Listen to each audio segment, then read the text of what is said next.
সবাই মিলে চাইলে একটা সন্তান বানানো যায়? আল্লাহ কাউরে ছেলে দেয়, কাউরে মেয়ে দেয়, কাউরে ছেলে মেয়ে দুইটাই দেয়, আবার কাউরে ছেলেও দেয় না, মেয়েও দেয় না। এরকম আছে না নাই? নিঃসন্তান বানিয়ে আল্লাহ পরীক্ষা করে।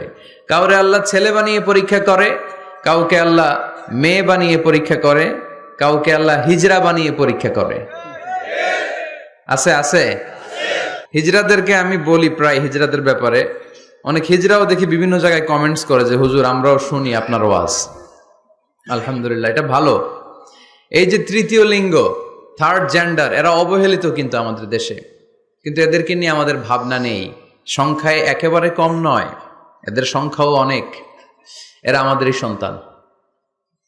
আমার দুইটা মেয়ে, তো আল্লাহ মেয়ে না দিয়ে আমার ঔরসে হিজরা দিতে পারতো না? কথা বোঝে নাই? আমি যে ছেলে হয়েছি কার ইচ্ছায়?